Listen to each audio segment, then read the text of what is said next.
right. All right. So 5, 4, 3, 2, 1. Welcome everybody to a new episode of the podcast. I am your host, Frank, and today I am bringing you through the static with somebody that is amazing, somebody that I've been wanting to have on the show for quite a while now, somebody that I've set my eyes on for about a year now. His name is Terry Cutler. Terry, do you want to say hi? How are you? Thanks for having me. Oh, absolute pleasure. Thanks for taking the time to be on the TTS. It's an absolute pleasure to have you on. You're going to be part of the teaching series that we have. So in this series, I delineate what type of amazing teachers have helped both me personally and students at large to learn more about learning. So first up, let's talk a little bit about you. Who is Terry Cutler? So you're basically an ethical hacker and you have experience as a teacher. You've been featured on CBC. You've been featured on the Gazette too. So lots of places. A little bit about that. Sure. Well, I've been in IT for over 20 years now. I got started. Actually, my last big company I worked for was Novell. I don't know if you remember Novell with NetWare and all these things. And then back in 2005, I got inspired by watching shows like CSI and 24. Remember Jack Bauer? And I was like, wow, how does Chloe O'Brien break in all these systems so fast? And then found out there was actually a course called the Certified Ethical Hacker where they teach you the same techniques that the bad guys used to break in, except using these skills for good. And so armed with that knowledge, I've been educating companies and individuals, including parents, teachers, kids, on how to keep safe online from hackers. So after that, I started getting into learning a lot about internet marketing. So folks like Frank Kern, Jeff Walker, Mike Filsaime, all these big guys, to learn how to take your message and simplify it and broadcast it out to the world. And then eventually the media started calling me. So I've been featured on most of Canada's media outlets, and including CBC, CTV. I've been on PBS twice. And then this year, last couple of years, I've been winning some monster awards, but this year I was named the #1 most influential person in cybersecurity by IFSEC Global in the UK. So that one actually stunned me. I felt like a fraud. That's crazy. Wow. What a title. Yeah. So that's a lot of upkeep right there. Yes. I haven't slept in 20 years, man. That's okay, because you're trading your sleep for something that you love, and you have. That's it. Well, I love making an impact, right? I love to share my knowledge, and I want to make sure that I'm fighting for a cause that's much bigger than me. So absolutely, and that's what it entails at the end of the day. I mean, if you have your goals and your goals set into bigger goals, and you're really trying to help people, and it's not a zero-sum game. You're helping people, and they're helping you. Helping them at the end of the day, that's what keeps me moving as well. Interviewing these amazing people, giving back, and just growing within the conversation. Because one of my passions is also obviously keeping kids safe online. So I've actually been teaming up with the Missing Children's Network for many years. So I'm actually one of these brand ambassadors for them as well. So we make sure that we do internet safety trainings in the schools to educate the kids on how predators can track them right to their doorstep. So it's the same techniques that the hackers would use when they're going to breach a company using a phishing attack, but we show them how it would work in a predator fashion. And that's especially important given that, kids spend a lot of time online now, and there's not a lot of awareness, and especially when you grow up online. I see my little, my friends, they have their little sisters, their little brothers always glued onto their iPads, really getting immersed into technology. That's great. I enjoy that very much, and it's really important. But at the same time, raising awareness both for parents and for kids while growing up is super important. Unfortunately, they don't want to know about it until it's too late. So that's the part I'm trying to change. Yeah, it's hard to make it fun. So I imagine that there's the element there, and you also teach many people. You have 20,000 students on Udemy. We'll get to. I do. I'm about to hit the 20,000 mark. So about 19,700 with students from 162 countries. I didn't even know there was that many countries, to be honest. There's a lot. So now that we know a little bit more about you, talk to us about your day-to-day activities. So you run your own business by yourself as an ethical hacker, but do you have strategic partnerships? Obviously, you said you're a brand ambassador. But. So I also, my day job, I work for a private investigation firm called SIRCO. So we investigate all kinds of frauds, from money laundering to employee fraud and such. But outside those hours, I create content, mini video capsules between 1 and 5 minutes long that have been simplified so most people can take action on what I'm trying to teach them. So my day-to-day usually wakes up by catching up on emails, lots of them. I also get a ton of LinkedIn messages overnight. So I reply to those as well. I got to keep up on the latest hacks and techniques and vulnerabilities. That's actually the longest part of my day. And then I would take those and I would try to simulate that in a lab. And then all that's mixed up with phone calls, business development, tech support at the office. So my day is jam-packed. Definitely. But that's the way it should be. If you want to do a lot in life, you have to do a lot in the daily because you want that incremental progress. So that's right. Let's dive into a little bit more about your Udemy class. So it's Insider Secrets from an Ethical Hacker on Internet Safety. What's the basic value proposition of that class? So what are you teaching to the students? Okay, so this course actually came out of a need for myself, really. What happened was when I started getting calls from the media, obviously my phone started ringing a lot to present for corporate in schools and whatever, and I couldn't be in 50 places at once.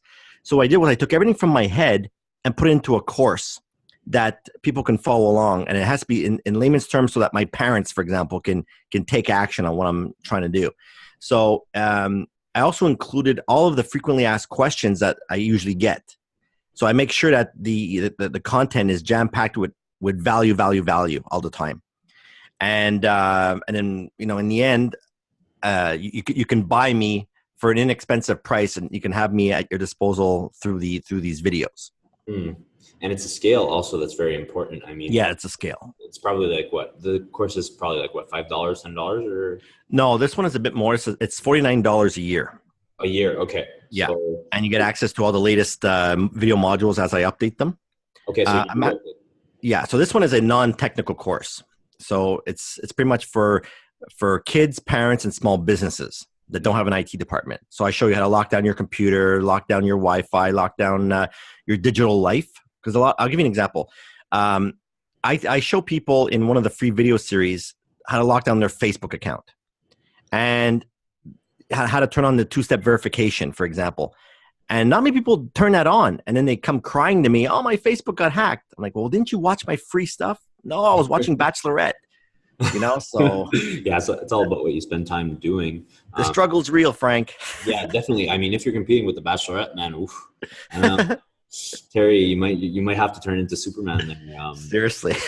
Being Superman, what's your teaching philosophy? How do you keep the attention of the people? Because look, it's great that you're teaching people, but a lot of people, not to be mean, but find everything digital other than Facebook, Instagram, and all that, and their YouTube boring. They find it too technical. They find it far reach for them. So how do you keep the attention of your students on Teachable and on Udemy high? How do you get such a reach? I focus on the why and the how. So the videos have to be long enough to know what to do and not a second longer. So all my content's been scripted as well. So I script all my stuff in advance to make sure that all the frequently asked questions would be answered in this video. And then obviously, you got to practice. And then, in my opinion, in my case, internet safety is like as important as reading and writing. So I got to make sure that all the value is packed in here and keep it humorous. It's got to be fun and engaging. I call it edutainment. Edutainment. I like that. And that's especially relevant now because you're competing with all these other, technologies that are really small frame. So like you're competing with Instagram that has like this really short video segment and they can get all that instant gratification and they delete all this important stuff. So you're really competing with something that's very efficient. So how do you do that? And also what are the 3 tips that you can tell our listeners to be an efficient teacher? So if I'm really trying to really get my class involved and I'm a new teacher or I want to get into public speaking, what are the 3 tips to really get involvement, get value out of your class? Okay, that's a loaded question. Okay, I like to add a lot of humor to my trainings. Okay, I got to make it funny. I'll give you an example. So when I talk about password hacking, okay, there's an attack called pass the hash. Now when I say I'm not talking about the good old college days here. It's an attack where we take, blah, blah, Okay, blah, blah, blah. yeah. Right. So there has to be a couple of, quick-witted comments in your thing. Make sure you always play with your voice. Make sure it's always engaging. Don't be like, okay, everybody, today we're going to learn about hacking. I'm already sleeping. Okay, so you'd be surprised how many presentations I hear like this. It drives me nuts. So obviously you got to tell stories as well. So when I talk about some war stories of how I hack into a company by leaving 2 USB keys in their bathroom stalls, and a curious employee plugs it in, it draws them into the story, and then they want to see what happens next. So you always got to and you have to always bring the audience into your presentation. So you don't want to be what's called death by PowerPoint. So for example, if I do my opening monologue with, it's so great to be here, I'm both challenged and excited. You guys remember 24? And then they'll all answer back and they're like, oh yeah, I remember that show. So you gotta bounce questions off the audience as you're presenting. You can't just be all about you. You gotta wrap them in as a third person. Same as when you're doing television interviews. You always got to remember there's a third person, which is the audience at home listening in the room. What else could there be? Another question I ask very frequently, especially when I'm presenting to the kids, one of the questions I'll ask them, so how many in the room here believe they're smarter than their parents when it comes to technology? And they all freak out. Their hands are going through the roof. Yeah. I am. So you got to make sure that when you involve them in there, it becomes a much better experience for them, I find. Yeah, but at the same time, you're appealing to you're appealing to parents, you're appealing to youngsters, and you're appealing to different demographics here. So you have to make it sort of nice and packed, but not, not too focused on one type of individual, because you have all these different types of. Well, that's the thing. That's the challenge I have, because I never know who's in the room, and it happens in the past where I'll be presenting at a school, and then they go home and their father is Mark Shalhoub, from CTV. So you just never know. Right. So you have to be cognizant of that. That's super important. Yeah. Same as when I'm presenting to an older crowd, to the parents or the corporate, you're presenting, and the next, the guy in the room is the CEO of a large company. So you just never know. You got to keep it nice and, casual, but also be aware that you need to sort of poke at them. And I really like the fact that, that your demographics is also a little bit younger, and you want to get that younger engagement early, because there are a lot of immediate threats that are happening right now in the cybersecurity world. And there's the development of tech. We're getting more intertwined. We can even see it with their phones. We're getting more proximal to technology itself. And what are the immediate threats that you see that we should be aware about, as consumers of technology and data and all of that? I saw you posted about the 10-year challenge that everyone's doing. And it's the FBI thanks you of giving them your picture 10 years ago and your picture now, Yeah, facial recognition. Yeah, I mean, the dangers of quizzes is so challenging. There's so many hidden messages in these quizzes. So, I'll give you an example. There was one quiz that came out not that long ago about what Disney character are you? So there'll be questions like, do you like this color? Do you like that color? What street did you previously live on? And you're like, wait a second, that's like a banking question, And then so it starts fishing you into you giving out information you would typically give out. So the phishing attacks, especially, are a huge concern for me right now, because it all comes down to human error most of the time. These latest hacks, people are just they're clicking on emails they're not supposed to. And the phishing attacks now are becoming so sophisticated that it's not your typical, hey, here's your Viagra email. It's very, very tailored, because what they're doing is the attackers are using what you've posted online, tailor it, and sending you the message. So it makes it extremely credible. And then once they click on these links, they can be infected with a ransomware. Now, if you're not familiar with a ransomware, it's basically an infection that encrypts all of your data and holds it hostage until you pay a hacker in Bitcoin a large amount of money, or else you're not getting your data back. Right. And like most companies who don't have proper backups, the ransomware can infect the backups as well. Oh, And all the external USB keys and all the external hard drives. So all of your data is held hostage overnight. So you can actually, your company can actually go bankrupt overnight if you don't pay the ransom. So, and then damn if you do, because if you pay that ransom, then you get red flagged behind the scenes saying, oh, these guys really are concerned about their data. Let's hit them again. And then of course, if, going back to phishing attacks, there's a lot of concern around people having bad passwords, like terrible passwords, like Frank123. You'd be surprised how many people have these types of passwords, and it's concerning. So you need to create very, very large passwords. So actually, here's a tip. If you want to learn how to create an unbreakable password, you want to have a mixture of uppercase, lowercase, and symbols in your password, right? And you want to have a password that's about 16 to 25 characters long. Now, I know what you're thinking, right? Is this guy nuts? Like, how am I going to remember a password this long? How am I going to remember that? Yeah. So if you think of song lyrics and phrases, for example, I had a great day at work 2019, exclamation point. Okay. Simple phrase. Remove the spacing, capitalize each letter of the word, and that password alone will take 10 years to break. And if you replace the O's with a 0 and the A's with that symbol, it'll take like 39 centuries to crack. So don't use this password because like millions of people know about it. Oh, well, now they do. Hopefully millions. The other danger we're seeing too is the Internet of Things. These devices, these personal devices that companies are bringing into their organization. There's a true story that happened, was it last year or year before? In Las Vegas, cybersecurity is taken very seriously in casinos, okay? So what they did was they brought in this glorified fish tank. And they brought a sensor in that goes and cleans the water and such. So the hackers hacked into the fish tank into the corporate network. So it's these Internet of Things that are actually endangering the users or companies as well.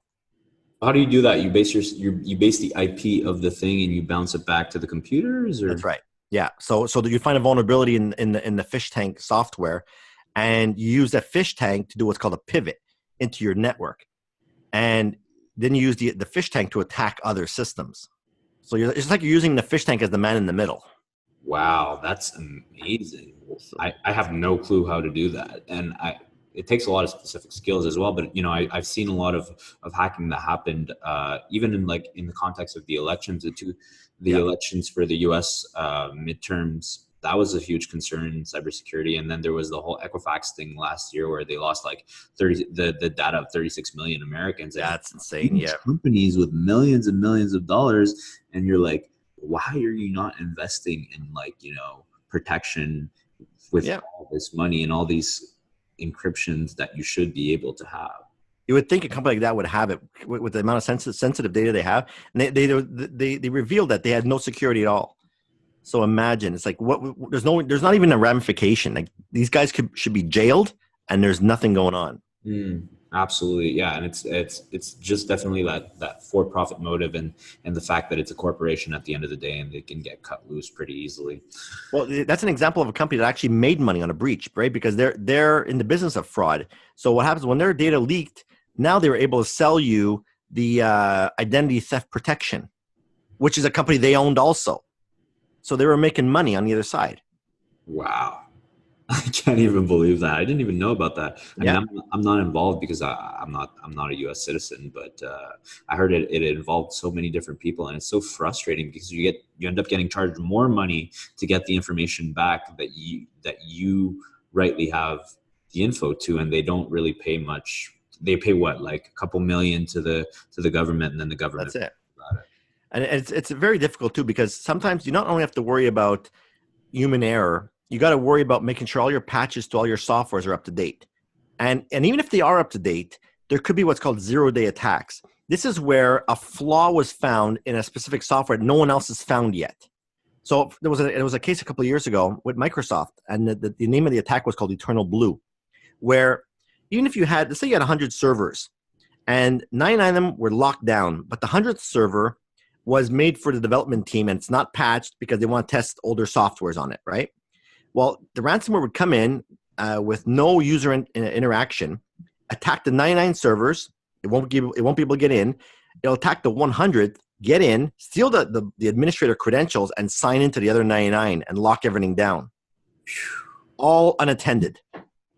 That is crazy to me. I have no, I'm like not very familiar with technology. I mean, like I'm a business student and I understand, the basic premises of it, but it seems to dive so much more in depth and it's so much more dangerous now because there's all these developments that are happening and we're totally unaware of them. So, Yeah. so how do we get more people to get into, ethical hacking to protect? I believe it's referred to as white hats or something. You're right, hats. Yeah. So we have a large epidemic right now where we're about 3 million 3 million personnel short in our industry worldwide, and there's not enough hackers or white hat hackers to actually protect these organizations. So um, people have to have an interest in cybersecurity, but they have to also understand that it's not a 9 to 5 job. There's a lot of learning, a lot of learning, and the thing is, there's never a silver bullet anyway. So you're trying hard to protect these companies, and you have to deal with every way possible that a hacker can get in. So you're dealing with hundreds of doors, but the hacker just needs one way in. So there's no silver bullet. And you have to constantly adapt too. So what kind of tools do you use to constantly adapt in that mechanism, in that space where you really need to stay relevant and stay up to date with everything? Are there certain platforms you use? Are there certain, tools you use on the regular to keep up to date with all the techniques that the hackers use? There's, I use a lot of commercial tools. So things like, I'll give you an example, like Nessus, for example, would be like we call it the McDonald's of scanners. It goes out and finds all the low-hanging fruit, the known vulnerabilities that exist in your environment. So it gives you at least a first step to go and clean that up. And then we'll go in there with a penetration testing tool or software and try to find out if those vulnerabilities are actually real and then try to breach it. But I've been using honeypot technology for the last couple of years where it allows us to, I call it legally hackback hackers, because it allows you to have like an early warning detection system. Whereas if a hacker is coming in to scan your environment, he'll find this honeypot system and start attacking it. And it allows us to almost see his caliber of attacks. And we can also create what's called fake Cisco control panel logins. So he'll go to find this page and say, "Oh my God, I found the holy grail of their Cisco router." And the moment they enable Java, you can actually execute code on the other computer that does what's called a site survey. It scans all the Wi-Fi's in his area, which helps me triangulate him within 5 meters of his computer on a map. So I'd be able to actually see which side of his house he's on with this thing. That's crazy. It's pretty cool. So we use that a lot to investigate fraud and such. So, especially like people that are trying to extort a company, well, we can send him back an email with a Word document, for example, that's bugged. And the moment he opens it reveals his IP address. Now, the thing is, when IP address can change all the time. So it's at least a first step to try and find out maybe who's behind this. Right. Okay, cool. And do you suggest protecting your identity and your IP with a VPN at all? Does that help? It helps, yeah. But at the same time, I'm sure these VPNs are controlled by government, so they're spying on you for sure. So I don't really think there's a true way to hide, but and it always comes down to human error in the end. Definitely. So, well, that was pretty much all the questions I had. You answered them very well. Where can we find you on social media? Which platforms are you most active on? And where can we find your class? I'll put a link, obviously, when I'll post the talk. I'm often on LinkedIn, Facebook. Right. Those are my two biggest ones. But you can visit my blog at terrycutler.com, and that'll link off to all my my social media. At the top of my page, there's a section called Internet Safety Course, which will lead you to internetsafetyuniversity.com. And then you'll have access to what's called a free video series. There's about almost an hour's worth of training in there. Wow. Okay. Awesome. For free. And then if you want to upgrade, you can go ahead and do that. Sounds amazing. Well, Terry, thank you for spending some time with me. It was amazing. I learned a lot, and I hope that our listeners learned a lot too. We'll be seeing each other at Influencers Unite in May. Yes.